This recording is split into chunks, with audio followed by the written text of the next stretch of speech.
when I pray outside in the outdoors, I find I'm very more connected in the outdoors, spiritually, emotionally, physically, mentally. Hi, welcome to Paths and Outdoors. Today we are at Keswick Mountain Festival. Unfortunately, we've had to come into this tent because the weather has not been good to us. There is a bit of background noise possibly that you might hear, but the focus today, because I am going to speak to Misba Khan. She is a hiker and adventurer, and I'm really looking forward to hearing her story. So Misba, welcome. Thank you. No. So I obviously heard that you were coming here, and I saw you on the lineup, and we've just had a wonderful talk in the Craghopper tent on a particular adventure, and you talked a bit about your background. I just wanted to sort of sit down with you and maybe talk about that and see how you got into the outdoors, but maybe how you were maybe restricted in some ways, and kind of explore that a little bit, if that's okay. Okay. So, well, first of all, when you were growing up, what was your exposure to the outdoors? Nothing. Nothing? Nothing, because my parents came over in the 1960s, and the reason they came over was for a better life, and for us to become someone, whether it's a doctor, an engineer, a teacher, to have a profession. So their focus was mainly on academia.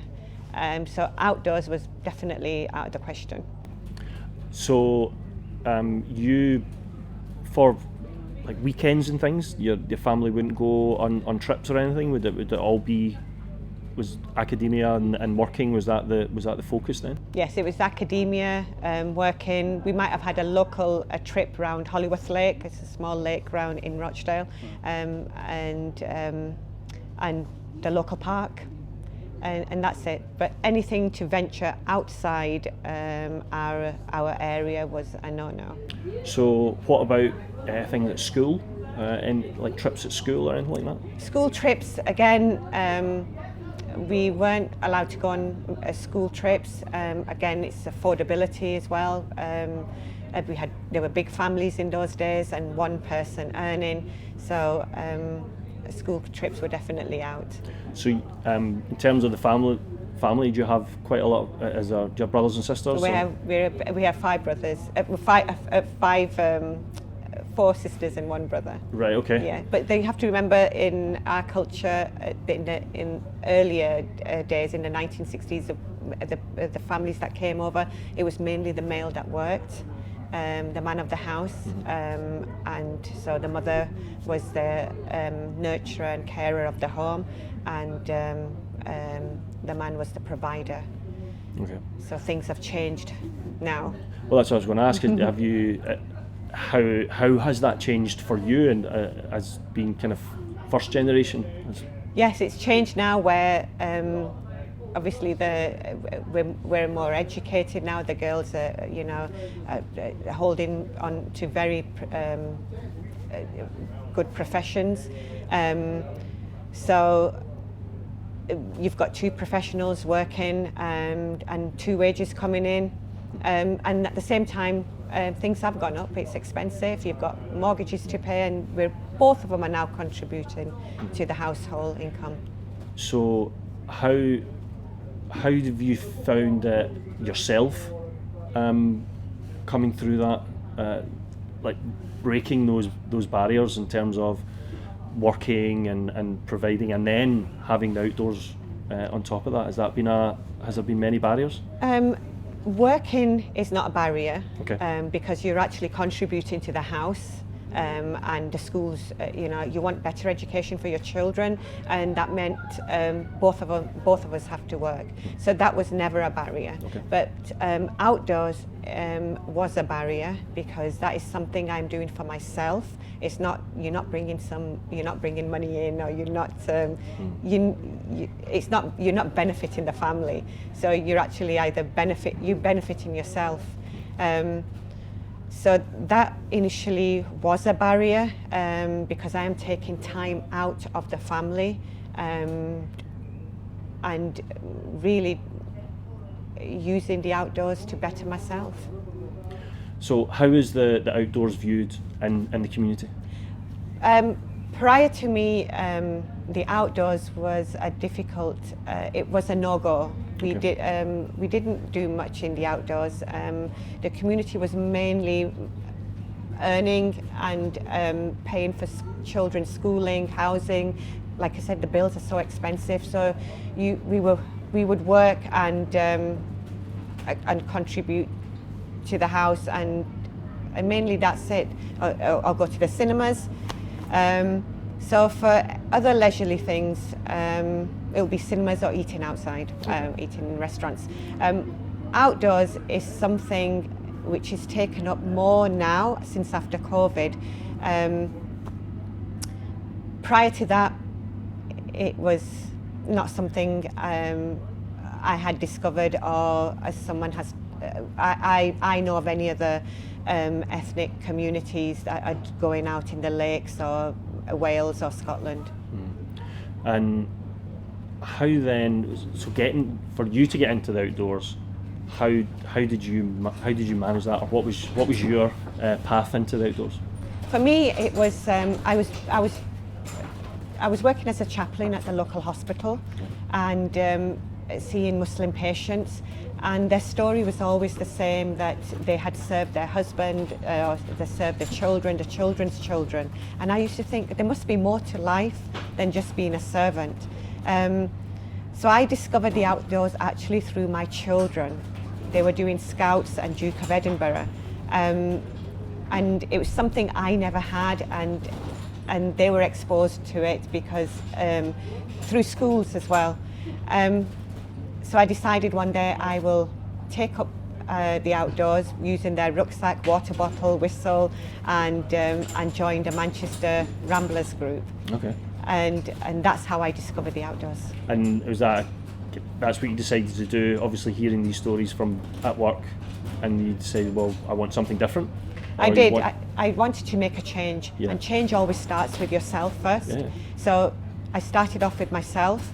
The children already had that change, and then taking that on board from the children, and obviously exploring myself.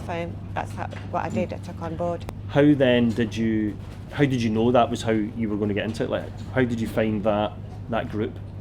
That group eventually, it was through a Nordic walking group actually. I joined. It was a 2-hour day walk on a Sunday, and I thought to leave the children for 2 hours would be okay. Right. So I joined a walking group, and I would hire my lecky poles for £3, and it would be the same route for 6 months. And whilst on this route, I said to one of the ladies, I know that I've done this route for 6 months. I want to actually discover more of the world, of the country. How do I get to, go out of this certain area? Because this area was only about 20 minutes away from my house. And she said, I know exactly what you need. It's called the Ramblers. She took my name and address, and in a few weeks' time, I had all this magazines through. And then you would look through your area, like I'm in Manchester, and I found the Manchester Ramblers. Right. So you mentioned there that obviously you'd been in the same place for 6 months, but it feels like you were looking for exploration, or you were looking to expand your circle, I suppose, in terms of where you're going, and like you talked about all you wanted to go to other areas. What is it in you that you think that inspired that? The outdoors, the Quran talks about the outdoors. God talks about His creation. He created the sky, that He calls it the canopy on above us, the earth, the sky, the moon, the stars. These are God's creation, And in the Quran, he mentions he takes oath on his creation, and for us to not to look for him in his creation and just stay in our house and just do the normal routine we're doing, it doesn't go hand in hand. So the Quran, on one side, we are also exploring. You're forever exploring the Quran and understanding it, and the more you read, the more you understand, the more it's spiritually lifting you towards something. And that's what was happening. I felt that I needed to be outside and to actually feel what I am studying, but to actually feel it. So if I pray inside my house, which I do every day, it's different when I pray outside in the outdoors.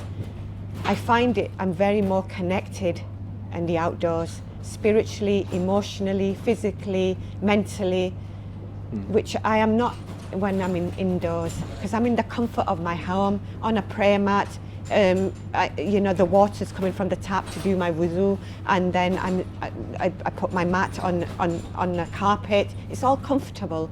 But when I'm in the outdoors, it's spiritually very, very different, because you can do your ablution, which we have to have a wash in the stream, and then you can pray on this ground, which is earth, which is you actually connecting. Your feet are actually directly on the earth.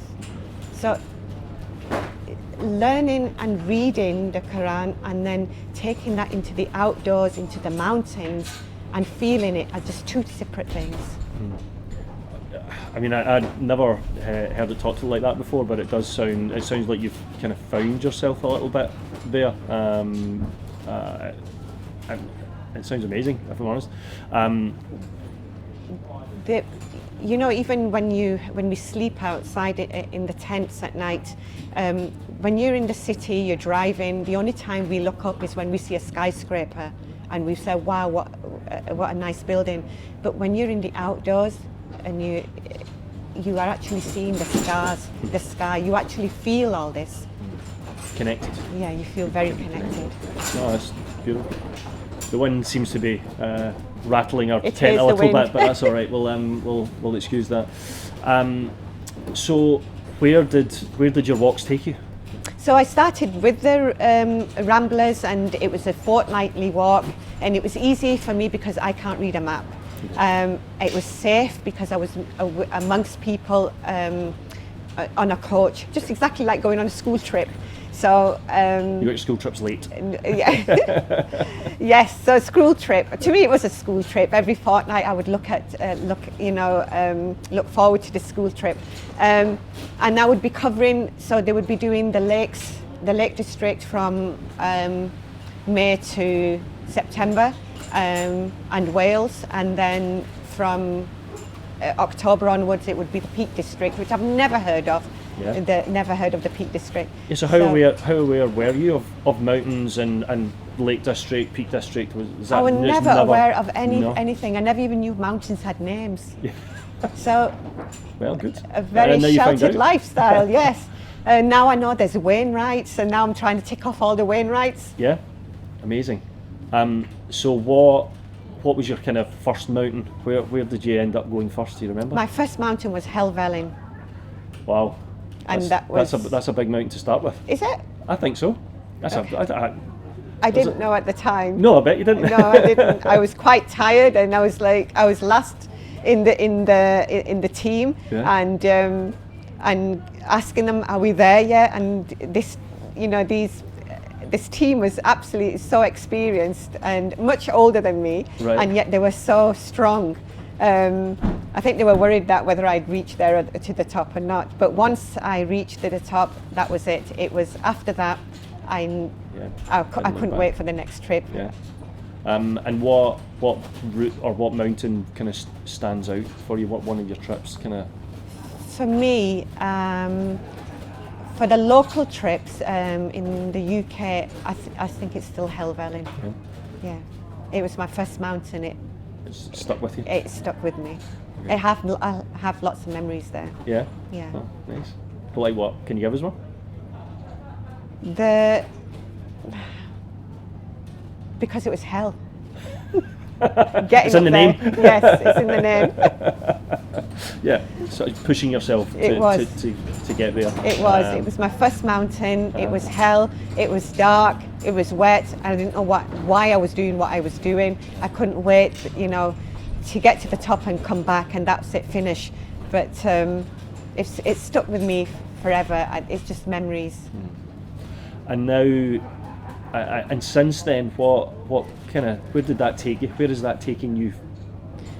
So since if I looked at the Ramblers became my walking family, and they would talk about their experiences. So it was very good in a way that I was learning again from the younger generation, which were my children, who had Scouts and Duke of Edinburgh, and then I'm learning from an older generation who had already done lots of HF holidays, and they had explored other places in the world, and now I'm sandwiched in between, and I'm taking things from both sides.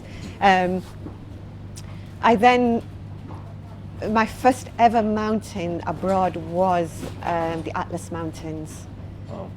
So after doing 6 years in the lakes and Derbyshire, I decided to venture out to a higher mountain to see what it was like to actually stay over for a week and experience the mountain life. And had you never, throughout your kind of 6 years that you mentioned there, had you ever been out for a long period?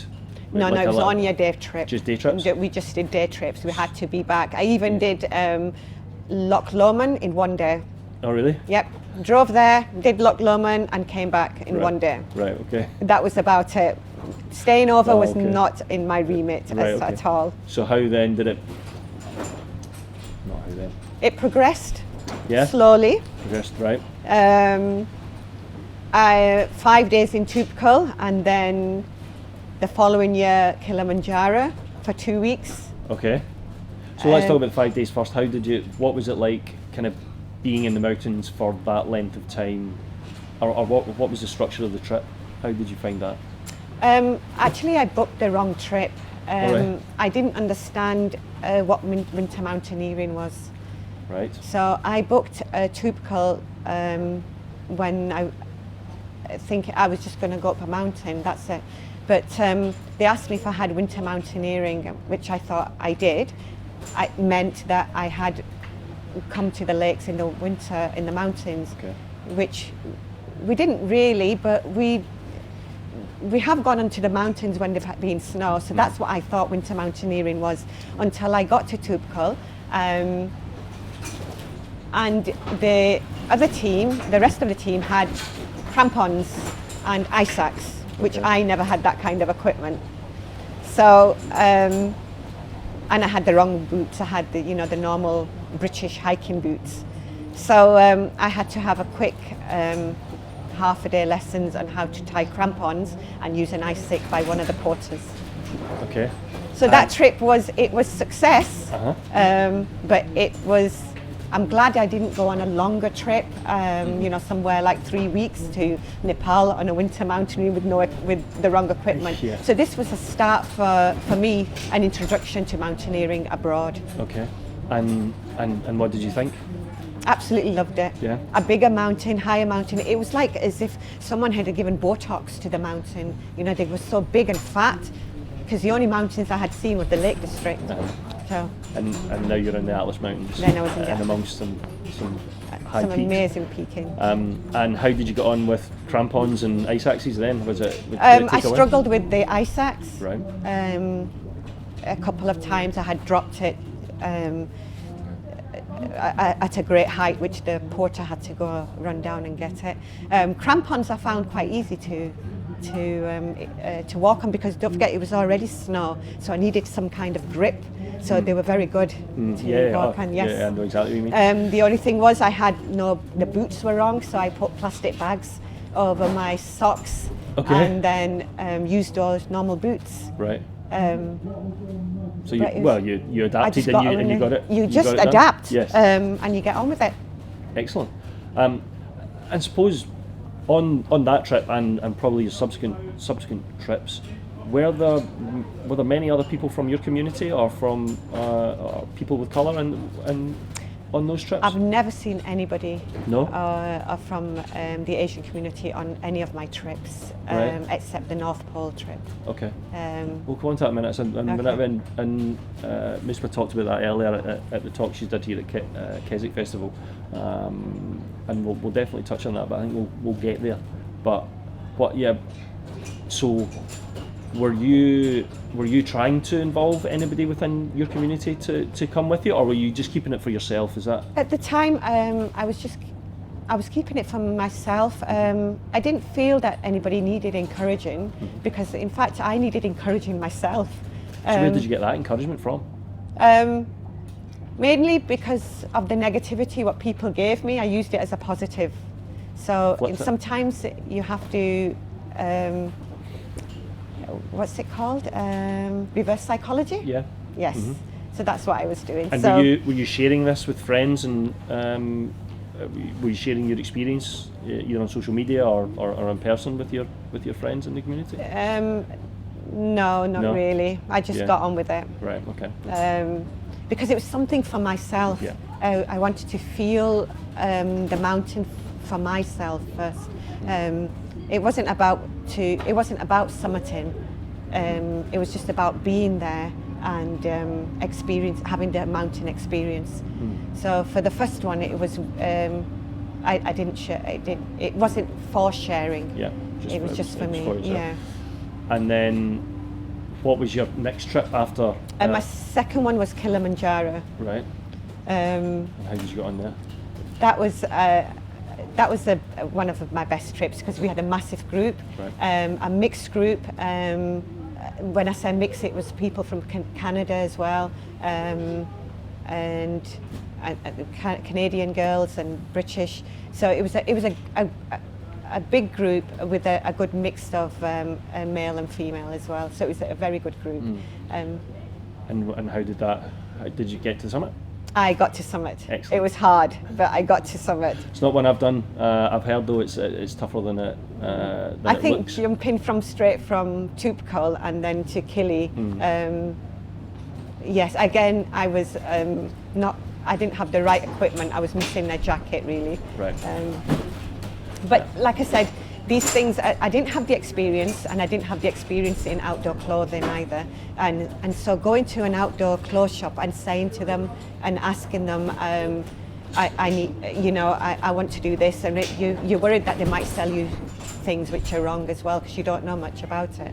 So it was best to hire. I was hiring clothing at the time. Okay. To find something that was suitable and that you liked as well. It's got to fit.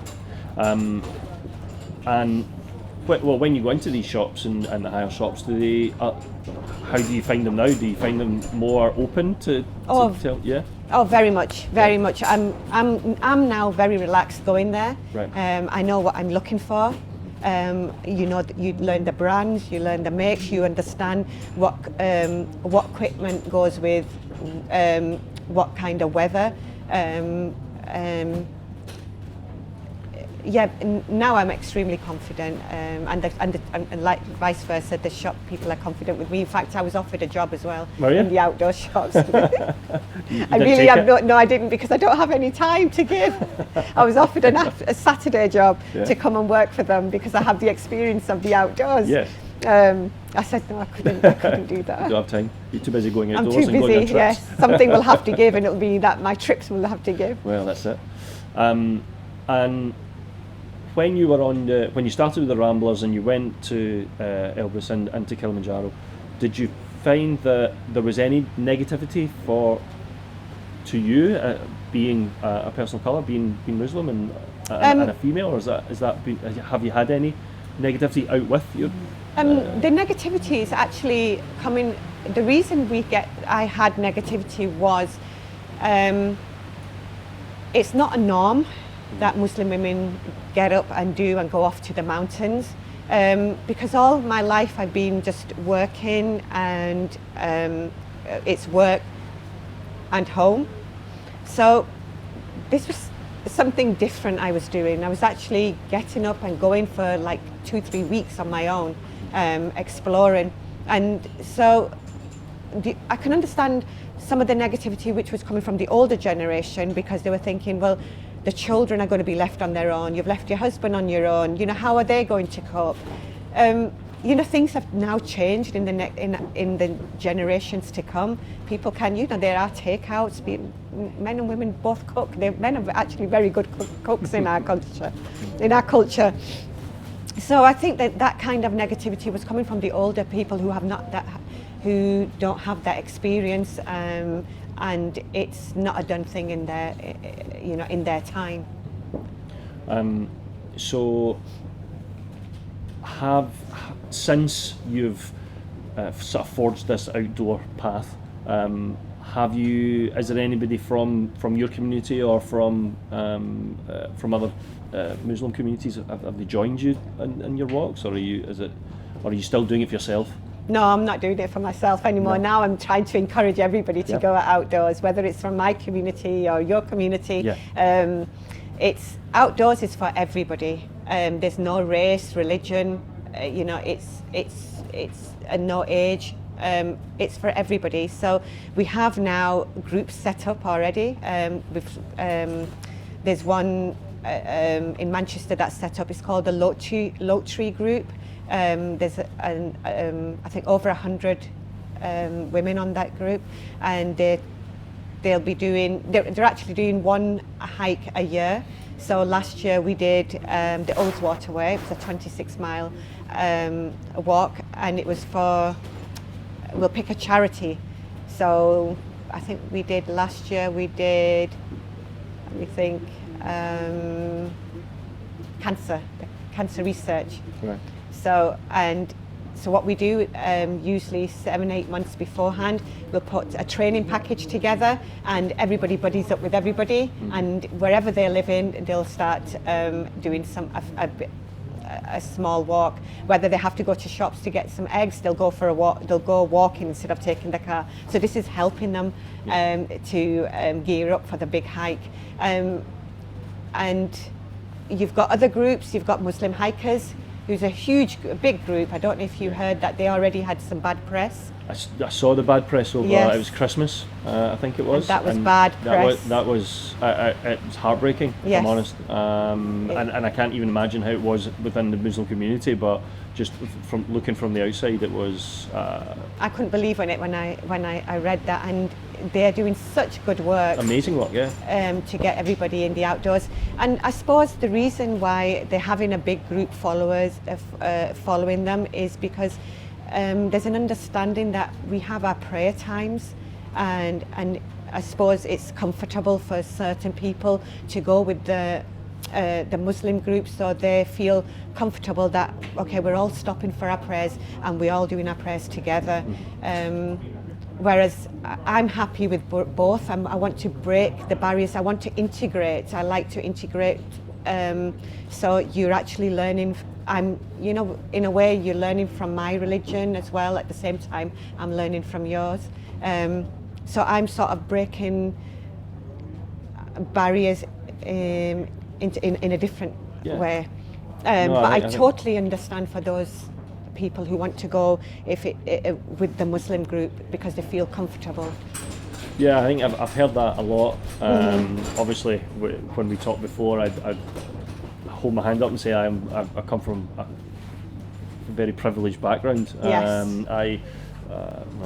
That's a different story in itself. But I know that I've never had any barriers in the outdoors, and I don't think anybody should.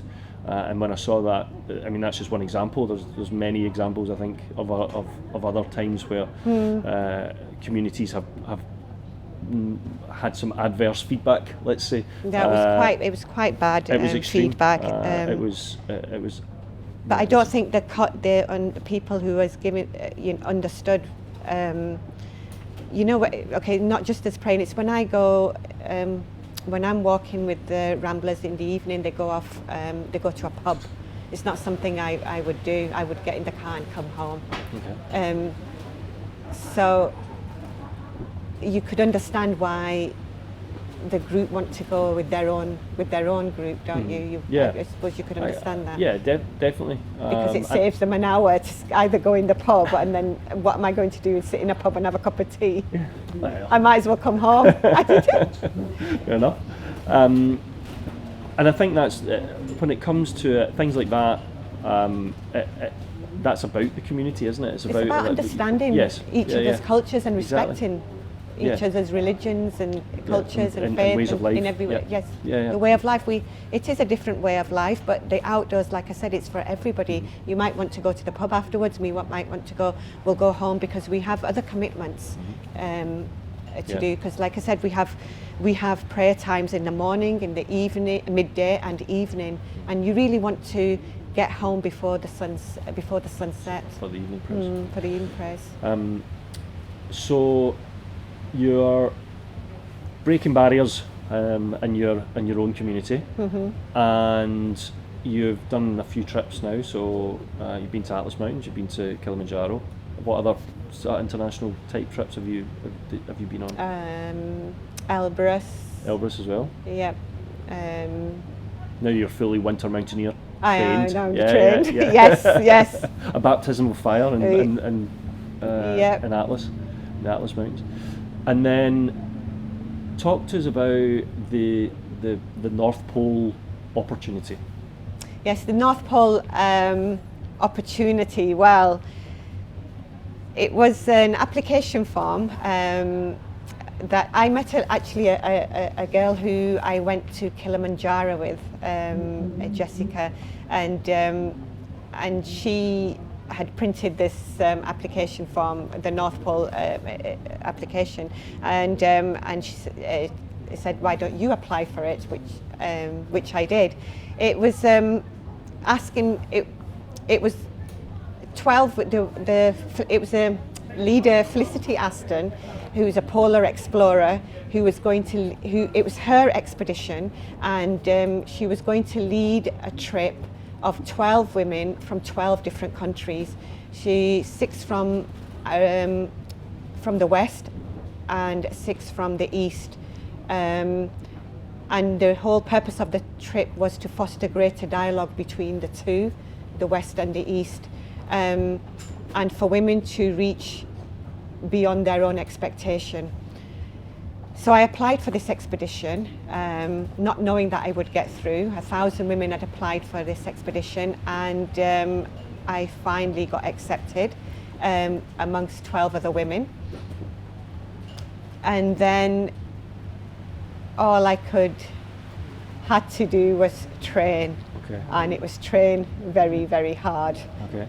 So just on the application process for it, was there, when you say there's 1,000 people, was that from, because I think you mentioned in your talk there was obviously somebody from the UK, and then there was Qatari, Saudi Arabian, and so 12 other nations. Yeah. Was it 1,000 people just for the UK, or was it 1,000 people across all the 12? No, it was 1,000 people across the 12 How countries. many? Do you know how many there was from the UK? I have no idea. No idea. Probably don't want to know. No, no idea. I didn't ask. And then, so what was the selection process for that? It was from ages 25 to 50. You needed to swim, fluent English, and the criteria, and to come back as an ambassador to your country and to inspire others. Okay. I think That you were already doing that before. I was doing that beforehand, yes. And could you swim? I was actually learning to swim. I couldn't swim 50 meters at the time, but I came back from Kilimanjaro after meeting a very good swimmer, and she was on the hike with me, but she was so fast, and when I asked her, you're very good on hiking, and she's actually a professional swimmer. So then I thought, I'm going to go back and I'm going to learn how to swim, because she was very, very good. Right. So you're using using other people's. I was doing other people's Learning from it, experiences to get. Yeah, well, that's what could you do? It doesn't come in a what book. Everybody does. Yeah. I don't get a beginner's book to say, well, I'm going to do mountaineering. How do I start? And plus, the thing was, I didn't have a role model. A Muslim role model that I could look up to and ask questions. Yeah. There wasn't one. I think you're that now, aren't you? It sounds like it. So so you've gone through the application process, and was there an interview or anything like that? What, did you have to speak to anybody from the? No, I applied for the application online and then left it, and then 6 months later I had an email saying I had got through the first stage, and then a couple of weeks later it was an interview on Skype. I took the interview, and then a couple of weeks later a decision was made that I was accepted on the team. And how did that feel when you were accepted? I think it was a shock, and I took it very lightly because I just went and bought some dinner from Nando's and ate that and just laughed to myself and just said, seriously, I'm going to the North Pole, and what's going to be the next step? Because all it was that you are on the team and you will hear from me soon. Okay. So it was going to be next. Just waiting to hear what was going to happen next. So what did happen next? What was the first step? So then the first step was September came, and we were all of us, the different team members from the country, we were all going to meet in Iceland, which is Felicity's hometown. And that was the first time we were going to see each other face to face. But prior to that, we set up a WhatsApp group. Of course. And just to sort of get to know each other. We had a list of what to bring, and we had a timetable of all the things we were going to learn. So it was a 2-week trip to Iceland where we were going to learn how to ski, use a GPS, how to lectures on how to look after your extremities, how to learn to cook on the stove and pull up tents, and teamwork. And how did that, obviously for 12 ladies from different parts of the world essentially, how did that group knit together? Was it effortlessly, or was there any kind of? No, it was effortlessly, because one of the criteria on the application form was to speak English. Right. So we all spoke fluent English. Yeah. And we were all grown-up women, and we were all helping each other. There were skills that the Western girls had, which was skiing.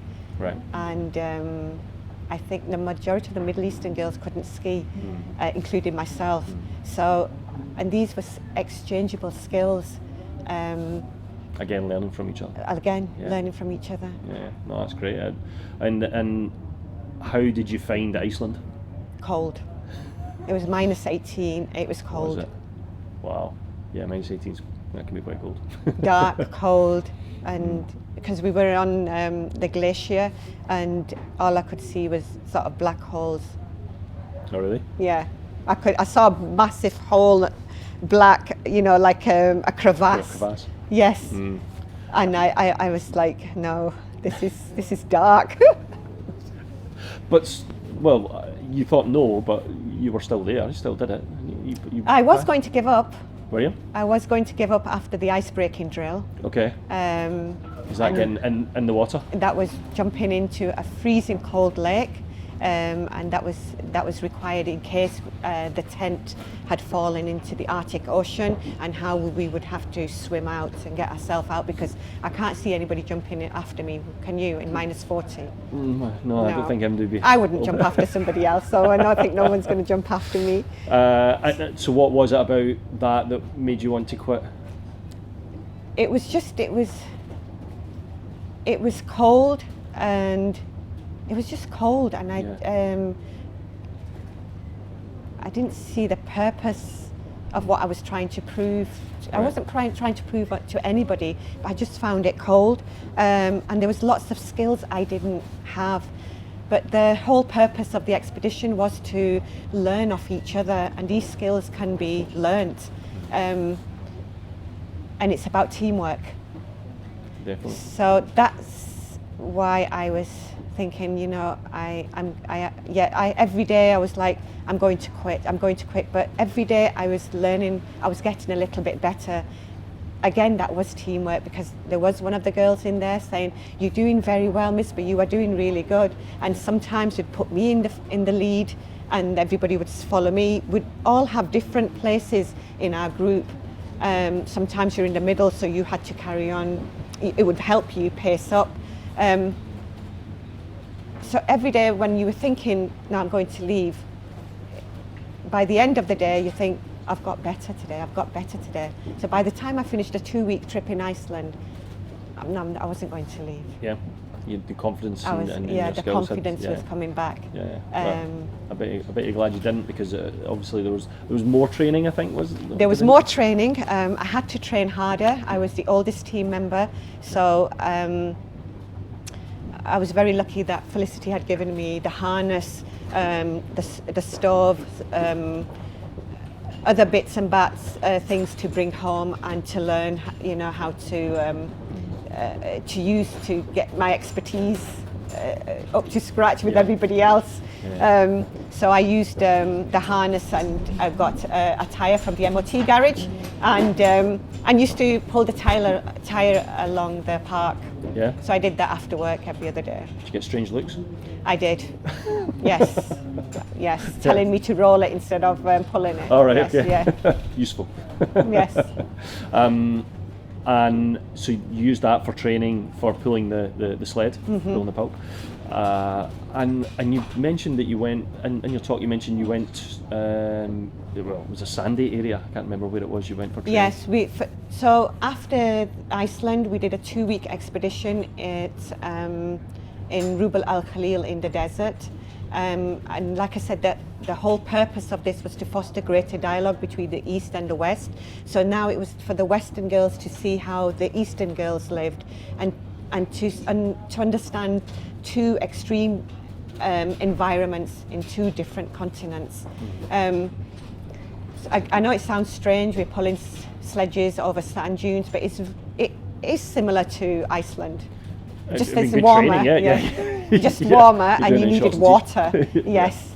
Again, it wasn't shorts and t-shirts. No, you had to be fully covered, because you had to respect the culture as well, the religion, the culture, and also your environment and yourself from the sun. Yeah.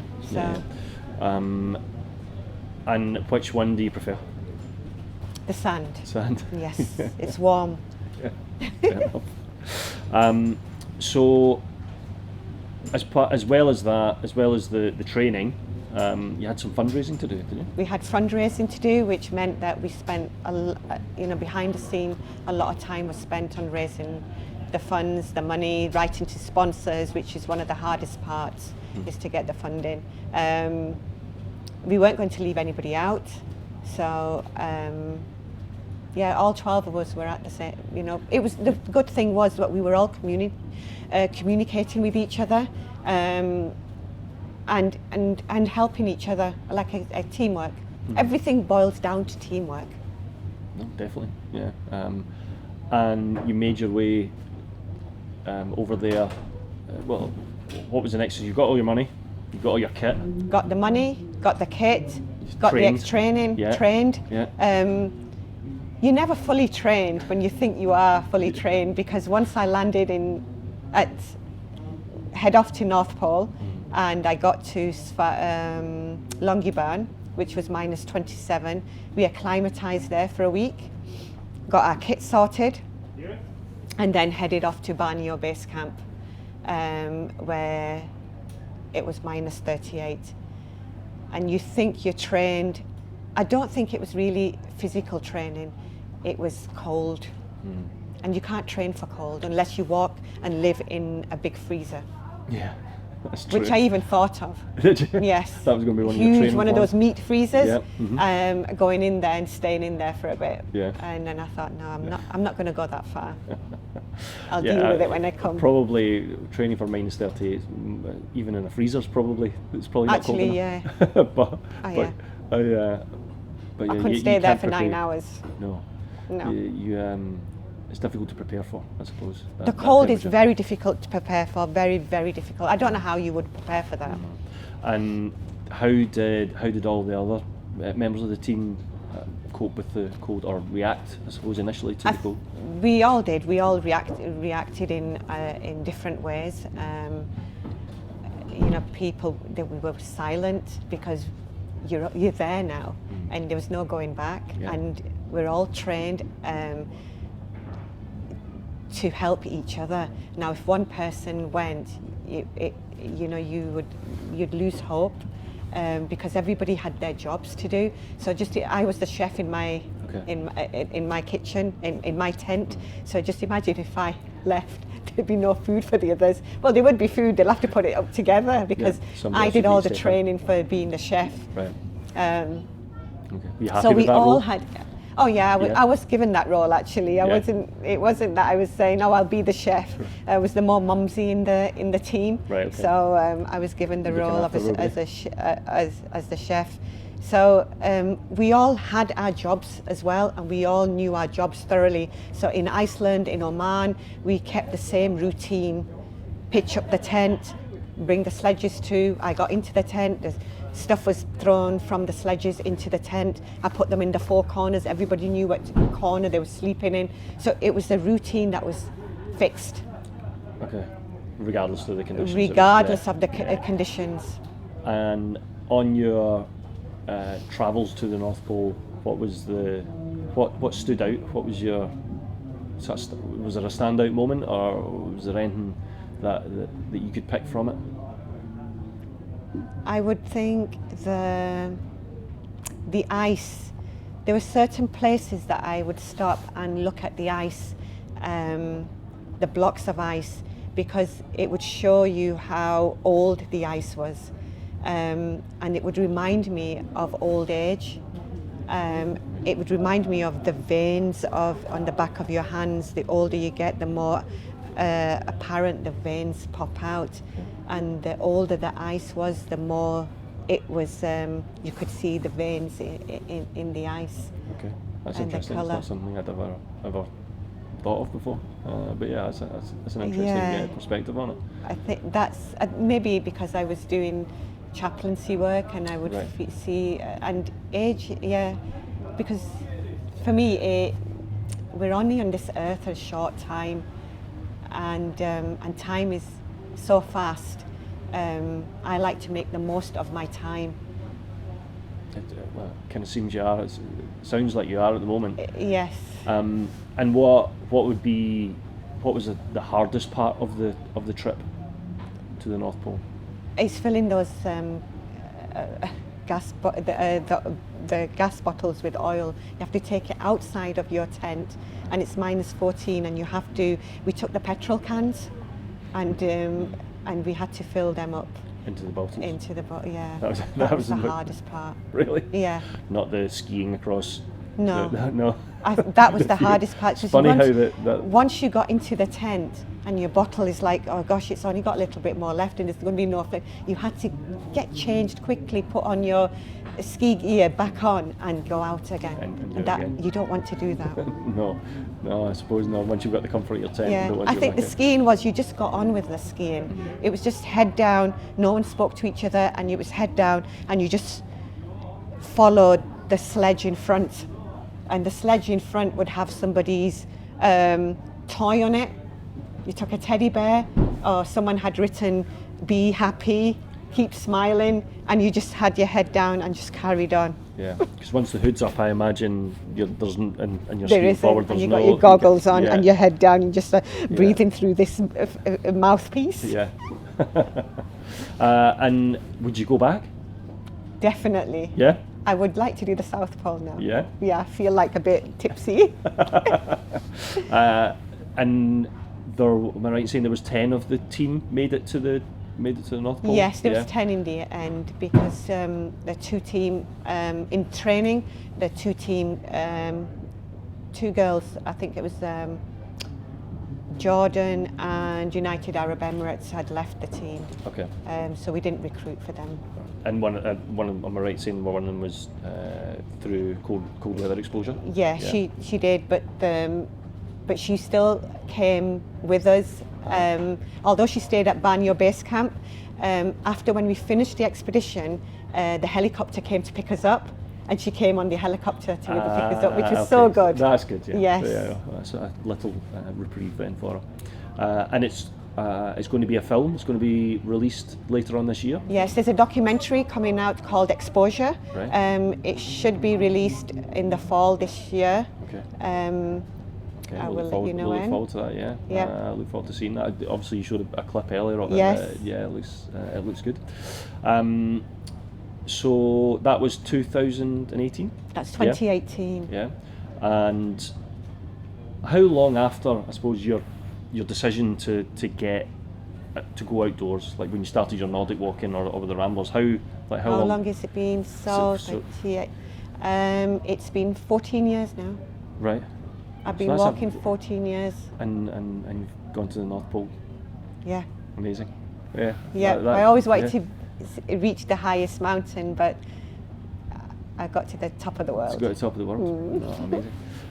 And since then, have you managed to get out before we got trapped in our houses? Was there any other trips? Before COVID, I managed a trip to K2 Base Camp and Gondogorala. Right. So that was a good 24 days. Right. It was nice to go back to Pakistan, where my parents came from, and now to discover their country. And it's such a beautiful country. Following from the Himalayas right down to the Karakoram, it is a stunning country, and there's so many places that haven't been explored. So the last trip the company had done was 2011. Oh, really? And nobody ever went back to the K2 Base Camp. No? No. And then, so you did it again in 2019? Yes. So that was good. Yeah. Sounds pretty special. It was. I remember that trip because there was the special, for me, that trip was very special because I could speak the lingo, and I felt I was a belonging there as well. Yeah. I have my culture. I'm Pakistani, British Pakistani, so I have two cultures. And the group I was with were all British, and it was good to translate. To actually to translate the language, the mountain language to them, and saying, no, this is this peak and this is this peak. I felt very honoured to be on that trip. No, I bet it sounds like an amazing trip. It was absolutely. To add that to it. It was, and then we celebrated Eid, right? Which was celebrate the finishing the Eid, which was, I think it was in August. So the group got to experience how we celebrate Eid, and then we also celebrated Independence Day, still in the mountains. Right. And that was an amazing. Yeah, I bet. It sounded like you got that was right at one the of right my time. amazing trips as well. Yeah. I don't think it sounds like all your trips have been amazing. They have. You've hit it on the Every head there. trip has brought something back, and every trip has taught me something. Whether I've got the wrong gear or the right gear, or I need to practice, train more. I've come back with meeting amazing people on these trips. Yeah, unfortunately, I have never met another ethnic person on the trips. I hope that to do so next time. Yeah. But even if I haven't, it doesn't matter. It's just that it's good to share cultures. Yeah, definitely. I enjoy seeing other cultures and learning from other cultures. I think we've all, like you said earlier, we've all got a lot to learn from each other. One thing I meant to ask about the North Pole trip, how long did it take? So we was 5 days in Longyearbyen when we got our kit together, and then it was 10 days on the North Pole, actually on the skis. On the skis? On the So skis. 10 days? Yeah. Wow. It blows my mind. That's amazing. It's awesome. So through lockdown, how did you get your fix? How did I get my fix? How did you get your outdoor fix? I did some Zoom like everybody else did. I brought some weights. Weights they sold off, didn't they? That's right. Yeah. Yeah. And then you did some Zoom classes, and then a number of girls got together from the community, and we started buddying up with each other and doing walks. And now we've got, it's called the Loto Tree Group, and there's about 122 women on there, which, you know, they're doing hikes, they're going, they have started going abroad on some of them. Nice. In fact, a couple of them have just come back from Peru last week. So they did the Inca Trail. Okay, are you jealous? So I'm looking forward to meeting them actually. I'm actually meeting them on Wednesday. And now we've started doing a hike, one big hike per year. Mm-hmm. So we started off with Snowdon. So some of them had never done Snowdon. Right. We did that, and last year we did the Ullswater Way for Macmillan, and this year we're doing the Jurassic Coast. Okay. So we pick a charity and pick a big hike. Okay. And when will the Jurassic Coast be? It's taken up in September. Right. Okay. So we're training- going to start started, training. We're yeah. all going to train now for this. And what about your kind of? Are you still hiking with the Ramblers, or are you going yourself now? Well, I know I have sort of distanced myself with the Ramblers at the moment because I've started doing further afield where the coach doesn't get to. Right. So I'm at the moment ticking off some Wainwrights, but I'd like to do at least 6-7 mountains in a day now. Okay. Which means I'm going with a group called Hike in Manchester. So they roughly do around 4,000-5,000 feet per day. Okay. Just one day, so Squeezing that in, I'm making the most of squeezing that it in, day. Yes. So I'm squeezing that in now for this. And you talked about your children earlier and how they were in Scouts and DV, etc. How are they in the outdoors now, or do they still venture out into the outdoors? Well, I'm a grandma, so so my daughter is still busy with the little kids at the moment. I'm sure she'll venture out once that the kids are a little bit older. My son's taken up cycling. He likes speed, and cricket. So yeah, the outdoors is in their blood now. Yeah. They have that. And now you've got grandkids. It's another generation to inspire. Another generation. Well, hopefully they'll be a privileged generation, just like yourself. Yeah. You know, I hope so. Yes. Yeah. You know, she's already got the outdoors there. You know, I can pitch a tent. She sleeps over. So it's taken 3 generations to get to where you already have that in your system. Exactly. Yeah.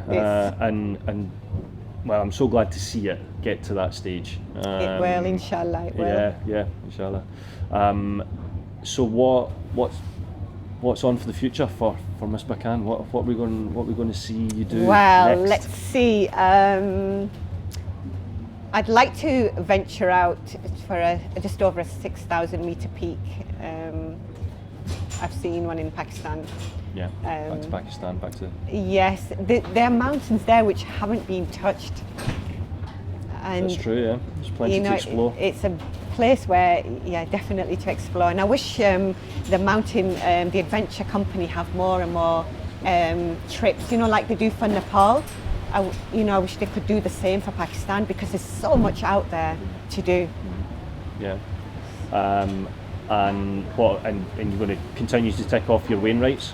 Will you be coming up north to Scotland to do the Munros? Gonna tempt you up I to know, there? that means staying over, I think. Yes, maybe. Well, if you do come up, then give me a shout. I will do, we'll definitely, go for a walk. definitely. Well, Misba, I think your story, and like I said to you earlier, your story is so inspiring, and it's not a story; it's real life, isn't it? It's your life, and it's. I think it's. I hope it inspires more people from your community and out with the community to get into the outdoors. I think you've certainly made the most of it. You're in all your trips, and I'm looking forward to see the film or the documentary towards the end of the year. That'll be amazing. I'll drop you a line when No, definitely. look forward to it. Thank you very much. No, thank you. Thank you for having me on the interview. Oh, not a problem. It's been a pleasure. Well, I've really enjoyed that talk. I hope you have too. Apologies for all the sort of background sound and the noise from the festival, but I was determined to get this interview done. So thanks for watching, thanks for listening, and we'll see you on the next one.